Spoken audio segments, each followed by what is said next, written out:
Russian Revolution. Birth of a superpower. Good evening, I'm Bill Cameron.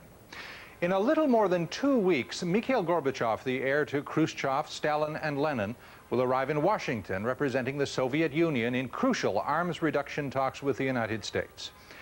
70 years ago, there was no Soviet Union, just a war-weary, violently divided old nation called Russia.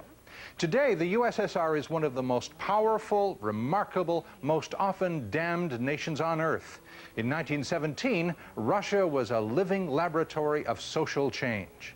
In the space of a few months, revolution moved it from a feudal state ruled by czars to the beginnings of the modern phenomenon that now sends Mikhail Gorbachev to bargain with the most powerful man on earth.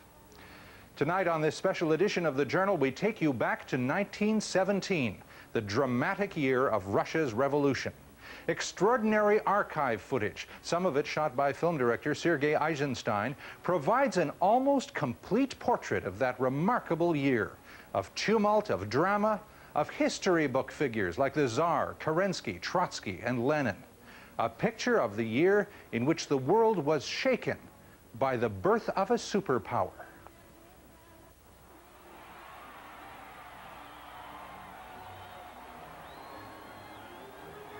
The Winter Palace, St. Petersburg, capital of the Russian Empire, 1913.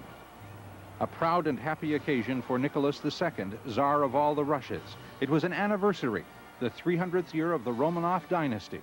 He must have thought he could count on 3 centuries more. The Romanovs had made it a wonderful life for a few. The aristocracy lived on gracious estates and lived in a modern way, as agreeable an existence as the world had ever known. The rest of Russia's 140 million people lived in a grinding trap. 50 years before, they had been serfs, essentially slaves. Now they were peasants, legally free, but they still had no land, so it wasn't much of a change. If they were no longer possessions of their masters, they didn't see much difference. You could leave the estates to work in a factory or a mine, and many people were doing that, but they didn't see much improvement either. Tsar Nicholas liked progress within reason. He took his own home movies, and they showed a life in shelter, graciously detached from the realities of the outside world, confidently unaware. And the detachment must have been increased by success, because Russia was performing well for Nicholas. Its economy was growing faster than any other. The nation was making progress. Even the workers were making a little progress, and in the end, that was dangerous. Jeffrey Hosking, author of A History of the Soviet Union. History suggests that revolutions tend to happen when things are starting to get better and people's expectations are aroused. So I think the important part of it is the fact that actually from the 1890s onwards, Russia was becoming much more prosperous and political discussion was becoming freer. And of course, as a result of that, people's expectations were aroused and conflict was being more openly expressed. Expressed often in the Duma. The Tsar would let people say almost anything in the Duma, although he wouldn't give this parliament any power. The Duma was part of a flood of talk that washed back and forth across the country. Russia was drunk with talk, debate, speculation, argument. The Tsar would allow almost any talk, almost no action. Michael Ignatieff's grandfather was the last education minister in the Tsar's cabinet. I think what people forget is the incredible vigor and liveliness of Russian cultural and political life in the whole period of Nicholas II's reign. This was a period of artistic explosion, the birth of artistic modernism, Russian sugar merchants collecting Matisse. The great poetic masterpieces of Bloch are written in this period, Scriabin's piano music. And the politics, I think, is part of that. That is, there's a vigorous explosion of political life, and it's connected to the explosion of artistic life.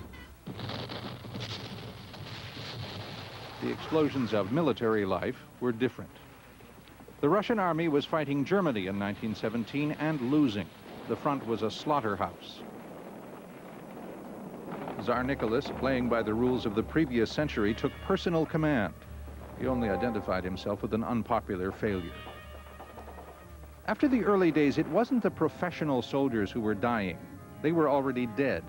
It was the draftees, the peasants, who were dying at the front, and their families who were starving and freezing at home. By the winter of 1917, the Russian army was on the point of collapse. Regiments were deserting in despair.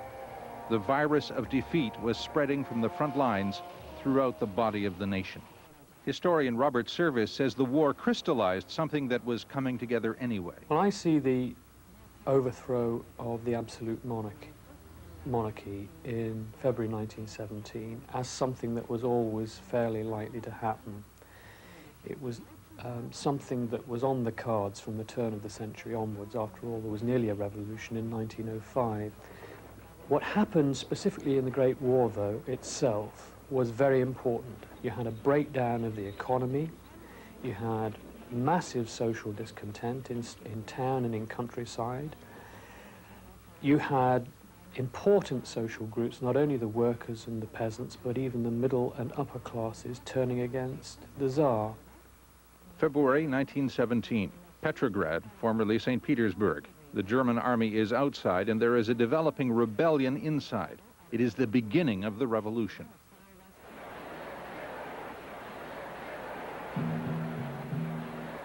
Maybe it started in a bread line.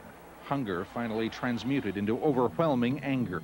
Suddenly there were demonstrations in the center of the city, huge ones, thousands of workers and then soldiers from units stationed in Petrograd. It was almost instantaneous and it spread across the country. Everywhere the Tsar's officials were realizing the Romanov regime was over. After a week, the Tsar abdicated. He'd been overthrown in a leaderless outpouring of hatred, rage, and then hope. Everyone on the streets knew it. This wasn't a coup or a putsch. It was a breaking of chains, a spontaneous, massive turn of the national wheel. What you have to remember about the Ignatieff family is that they lived in a house that was about 300 yards from the Duma, which is where the revolution actually happened. They saw these crowds of soldiers streaming past the windows. They saw the big regiments which had fought against the Germans just falling apart in front of their eyes. They couldn't be fooled that something terrible had happened, some radical break had occurred in the whole history of their country. And all the people who told him a nice optimistic story about piloting a kind of constitutional revolution across this rough sea of a workers' and soldiers' uprising just left my grandfather, for example, cold. He'd been a minister in the Tsarist government. He'd seen that crisis assemble, and he just knew in his bones that it was over. The Ignatieffs knew, everyone knew, that the Russian past was not merely past, it was finished. And if the past was abolished, the future was completely unknown. No one knew what the rules of the future would be. Russia was inventing itself every day. My uncles, now old men in their 80s living in retirement in Canada, were then teenagers, and for them it was the kind of a world historical circus, the most dramatic kind of street carnival they'd ever seen. And so they stood on the edges of these crowds and they'd listened to soldiers who'd torn their epaulets off to indicate that they'd had enough of the war, standing around street orators, listening to that crowd debating its own future. What you have to remember is the incredibly rudderless quality of a revolution when it happens. You know, thousands and thousands of demobilized soldiers crowding into a city, really not knowing what the next day is going to bring. Nobody really knew. Nobody was in control. The Russian parliament, the Duma, reluctantly organized a provisional government. It was made up of westernized liberals from the upper and middle classes, well-meaning men with the nation's best interests at heart. It was led by a well-meaning prince. Most of them suspected their good intentions would not be enough. They were right. Historian Alexander Rabinowitz says the provisional government never stood a chance. At the same time, in the very same day, in the very same building, that the provisional government was formed in the Taurida Palace on February 27th, the first meeting of the Petrograd Soviet was held. The Petrograd Soviet was the model for Soviets which in a matter of days and weeks became spread throughout the country. The word Soviet means council, and the first Soviet in Petrograd was the kind of government people could understand, a council directly elected by the people of the city. The provisional government appointed by the old parliament was something in theory somewhere else, but everybody knew what the Soviet was. and it was no wonder the idea spread from Petrograd across the country. But when you look at the localities, even the suburbs of Petrograd itself, and the factory areas of Petrograd, then the provisional government had very little effective power, because one of the first things it did on coming to power was to abolish the Tsarist secret police and the ordinary police. And of course the army was away at the front. So you've got dual power, not really two heads, but dual power, a government in Petrograd, which is recognized by the people, or most of the people, but doesn't have very much effective authority. And then in localities, the Soviets, who were much more effective, set up their own armed militias to exercise effective power locally. Most of the delegates to the Petrograd Soviet were members of the socialist parties, most of them very moderate socialists at that. They disagreed with the provisional government sometimes, but only mildly. And one of their members, Alexander Kerensky, joined the provisional government as justice minister. The cautious majority was called the Socialist Revolutionaries, the SRs. They were barely socialist and not revolutionary at all. They drew their support from the peasants. They were mostly interested in land reform. To their left, the Mensheviks, moderate socialists who believed in parliamentary methods, conventional Democrats. And far to their left, the Bolsheviks, the Marxist party that would become the Communist Party. The Bolsheviks wanted what they eventually got, the overthrow of the provisional government and the triumph of the Soviets. The Bolsheviks' leader, Vladimir Ilyich Lenin, a tough, smart, very ambitious revolutionary who was on the sidelines that February. The Tsar's secret police had contrived to exile him to Switzerland. His revolution had gotten underway without him, and without most of the Bolsheviks. Lenin's party was a shambles. The prime leaders of the Bolshevik Party were either in Switzerland, or they were equally far away in Siberia. Shortly before the February Revolution, there had been a series of roundups by the police, so that there were hardly any Bolsheviks in Petrograd itself at the time of the revolution. The Bolsheviks across the country had almost no communications with each other at all. It wasn't a coordinated party under Lenin's leadership. Lenin returned to Russia through Germany.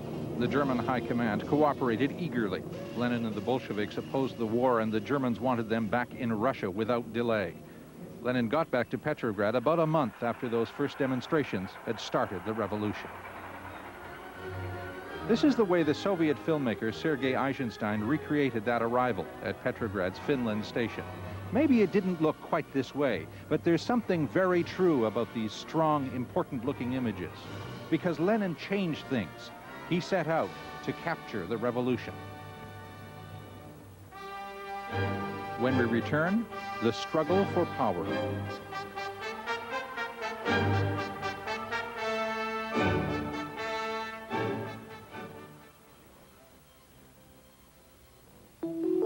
There's something special happening in Canada. In big cities and small towns all across this country of ours, people are getting ready to share in the experience of a lifetime. As the Olympic torch is passed from hand to hand on its glorious 18,000-kilometer journey to Calgary for the Olympic Winter Games, don't miss the opportunity to be part of this, because this is ours, and it's ours to share.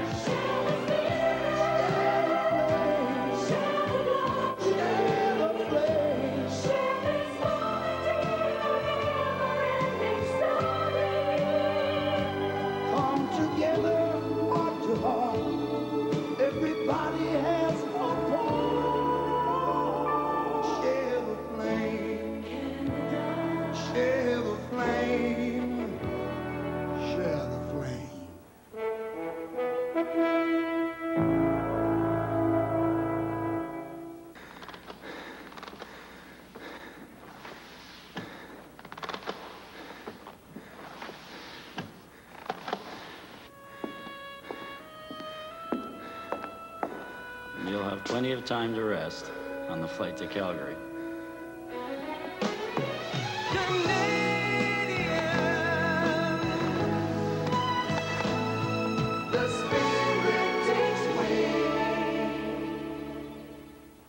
On the night before Christmas, in Santa's toy shack, Helping Hands made an effort to load up his pack. But then somebody picked up a remote control, and before you could stop them, things really started to roll.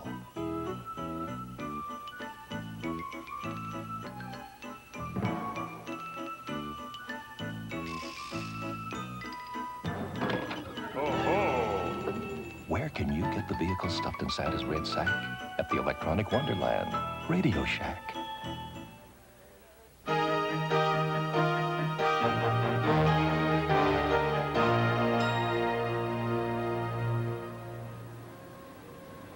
That spring and summer of 1917 in Petrograd were very competitive. The party activists were in the streets, making converts, stealing members from other parties, talking, arguing. And somehow it was the Bolsheviks who were saying things most people wanted to hear. In the course of 1917, the number of Bolsheviks rose from just a handful of thousands at the most to 200 to 300,000 party members. In other words, it became a truly mass party. A huge number of the new Bolsheviks were themselves workers, so the party had very close links with the working class in the towns and with the soldiers also in the towns, the garrison troops in the towns. So it was a mass party committed above all to replacing the liberal cabinet and setting up some sort of socialist administration in Russia based upon the Soviets. Lenin was at the head of the Bolshevik Party, but he did not command it. He pushed the Bolsheviks from moderation in their politics towards a revolutionary stance, but he did not do it without opposition, and as often as not, the opposition weakened his proposals or defeated them entirely. If anyone thought of the Bolshevik Party, they tended to think of Lenin. On the other hand, he couldn't always get his way, and on very many policies indeed, he didn't get his way with the rest of the Bolsheviks. They were a real political organization. They weren't just a gang of Lenin fans who would have followed him anywhere, at any time, for any reason. And there was another powerful revolutionary back from abroad that spring, Leon Trotsky. If Lenin was the leading Bolshevik theorist, Trotsky was the leading tactician. If Lenin loved the library, Trotsky loved the street. Trotsky was probably the greatest orator of that period. He was everywhere, speaking, mobilizing people on the side of the revolution and against the provisional government. He was the most effective mass public speaker. When Trotsky spoke, the Soviets listened. Bolshevik strength was growing, not only because the Bolshevik Party seemed attractive, but because the other parties seemed stumbling and short-sighted, out of touch. There were representatives from the moderate parties, the Mensheviks and the Socialist Revolutionaries, in the provisional government. One of them, Alexander Kerensky, became prime minister. That meant the moderates were identified with government policy. That meant they were identified with the war. And anyone who argued for war in Russia in 1917 was arguing with the Russian people.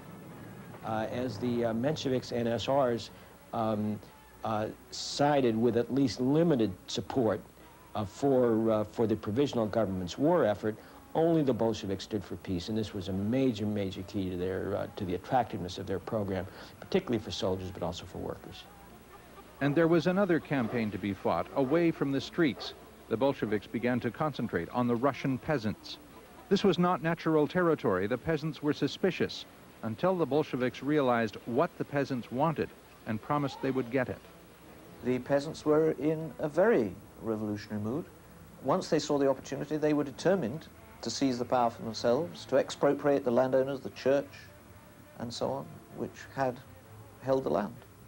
They had traditionally supported the Socialist Revolutionary Party, but the Socialist Revolutionaries had participated in the provisional government without allowing or encouraging peasants to seize land. The Bolsheviks, however, had proved that as a political party, they were prepared to put their words into practice and allow the peasants to go ahead, encourage the peasants to go ahead and seize the land for themselves.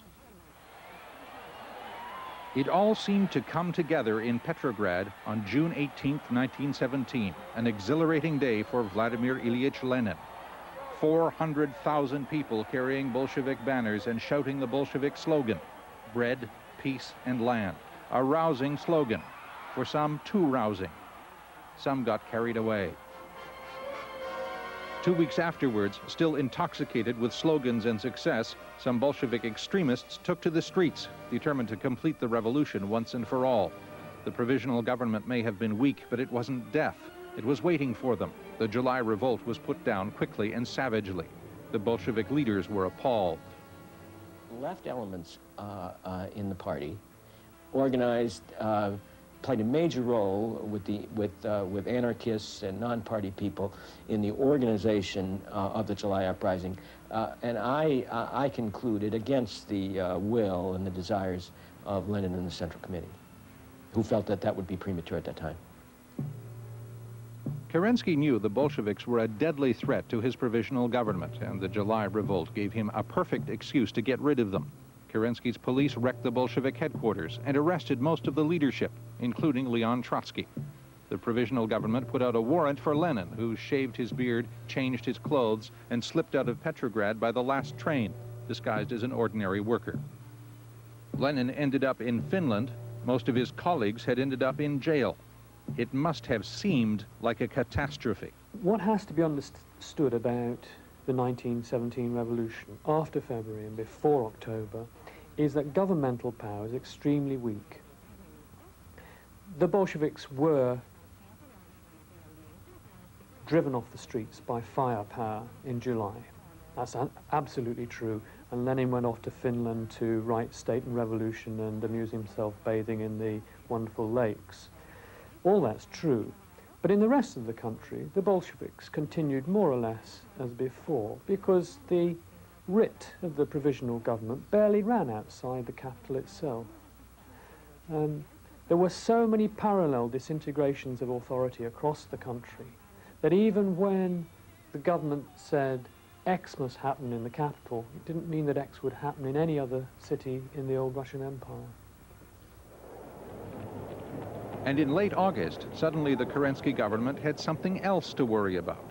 A Tsarist general named Lavr Kornilov launched a coup against the provisional leadership.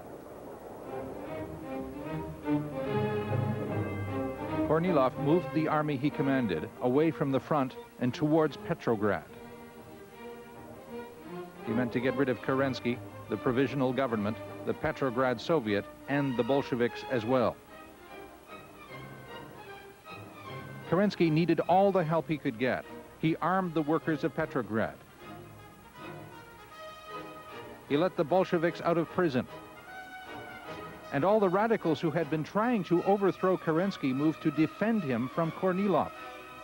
The railway workers blocked the tracks. Kornilov's troops couldn't get through. And then a delegation from the Petrograd garrison persuaded Kornilov's soldiers they were on the wrong side. That was that. But the Bolsheviks were back on the street.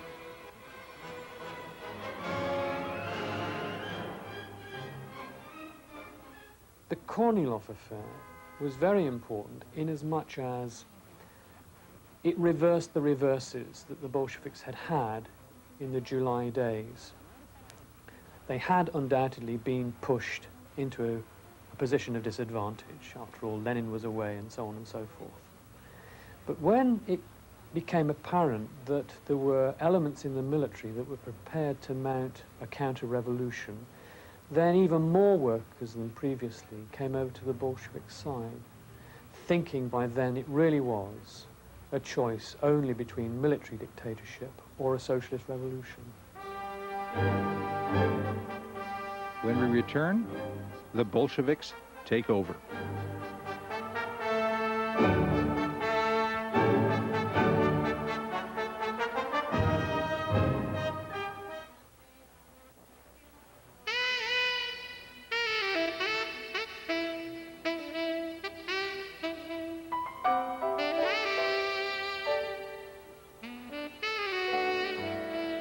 For a comfort no other mattress can match, the Simmons Beauty Rest with a Contour Flex system. Individually pocketed coils work one at a time to support every part of your body. The dynamics of comfort, only from Simmons. With Ranger, the best-selling compact pickup in Canada. With Thunderbird, Motor Trend's Car of the Year. And with Escort, the best-selling car in the world. With head-turning style to turn on the day. With Tempo, the best-selling car in Canada.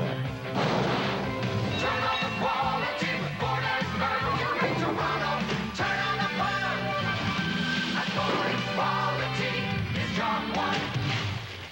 You think you can sleep with my wife and get away with it? Chuck has a client who hits too close to home. I have a right to know what went on. I am not going to be cross-examined by you. I'm not going to take it. Last night, you walked out on me. Tonight, I'm throwing you out. You jeopardized my career. You trashed my marriage. For what? Street Legal, best on the box, Wednesday.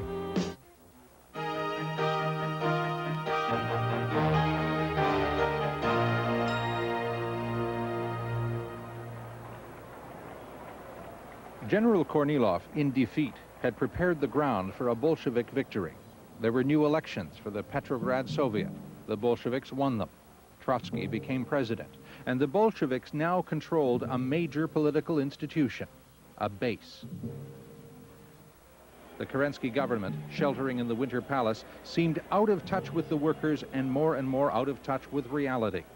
In the streets, the Bolsheviks denounced the moderates. They had done nothing to bring the people what the Bolsheviks had promised them: peace, bread, and land. It was all coming together. It seemed obvious that the Kerensky government would collapse, that the Bolsheviks could take over. Lenin was still out of sight, but still in touch. He sensed now that the moment had come. He wrote the Central Committee in September that it was time for an armed uprising. Now.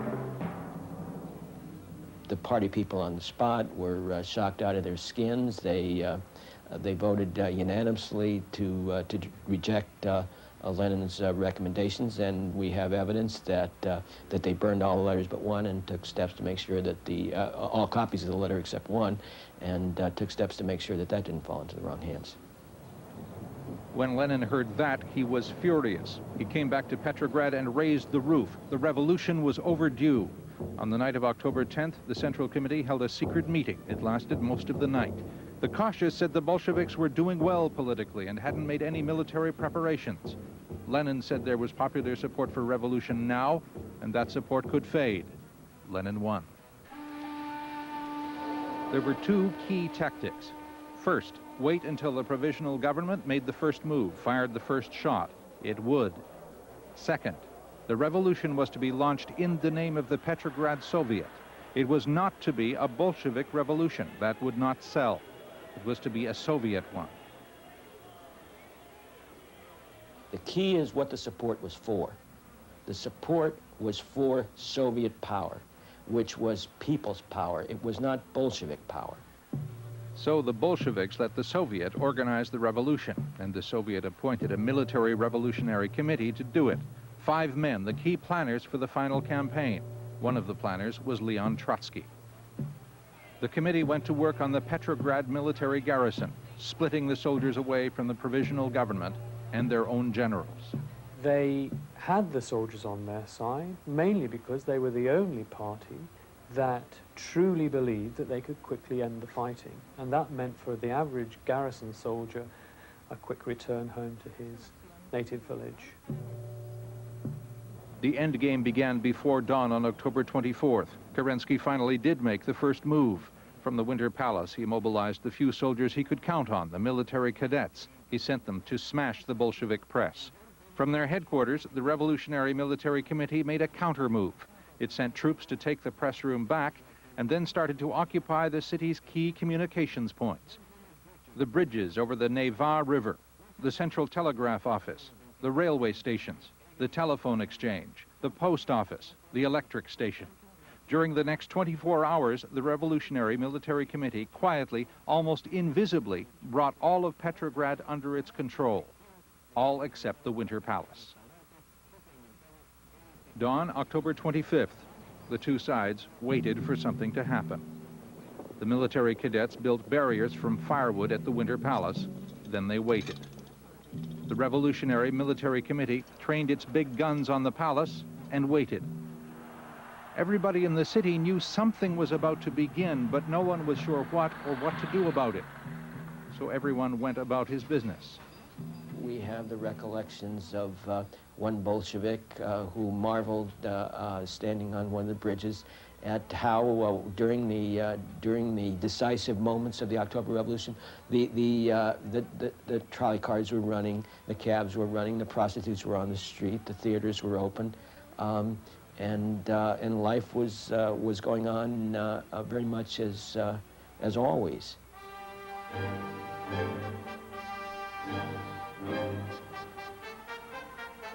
Late that night, it all came to an end.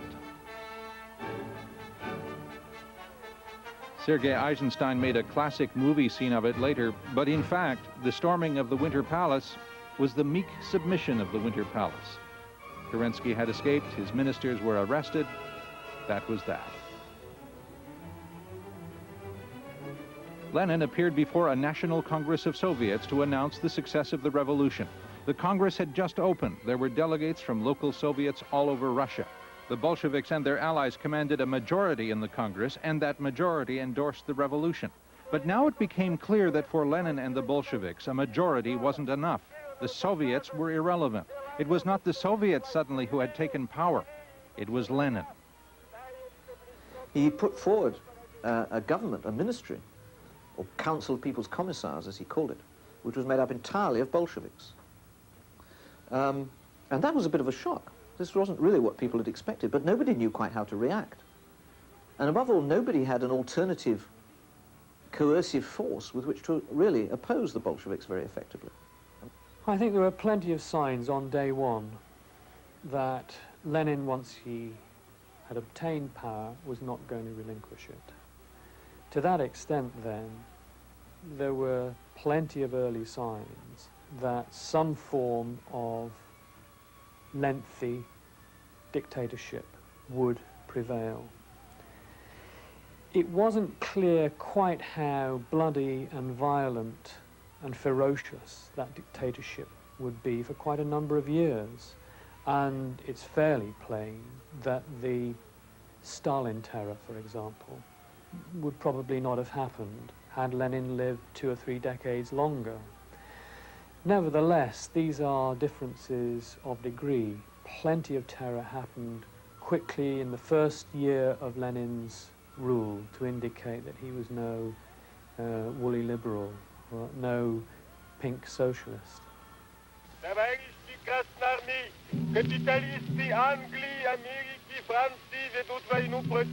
Lenin and his Bolsheviks had said, "Give us power, give us the nation, and we will give you 3 things. Peace, bread, and land." 3 promises. Land. Right after the revolution, the Bolsheviks issued a decree to confirm the peasants could keep the land they had seized. But that did not mean more wealth for the peasants or the workers. For almost everyone, life got worse, not better. Peace. The Bolsheviks did pull Russia out of World War I, but the Tsarist forces regrouped and launched a civil war. It lasted 3 years, 1,000 days of unbelievable barbarity before the Red Army won. Bread. There was almost none. The Civil War devastated the country. The economy produced 1/5 what it did before the war. There was disease, famine, death everywhere. Lenin died in 1924 and was succeeded by Joseph Stalin, who had been a bit player in the great drama of 1917. Stalin created a Holocaust, an appalling whirlwind of torture and death that finally carried off all the Bolsheviks who had made the 1917 revolution. Stalin collectivized the country's farms at gunpoint 15 years after the revolution, and the reaffirmation of the Bolshevik promise of land, the peasants again had nothing. The promises of 1917 were perverted and broken. The country that was born in fire and blood went through decades more of both. And in spite of that, there was enough left of the old dreams of 1917 to change the way the world was run, not only in the Soviet Union, as the old Russian Empire had become, but everywhere.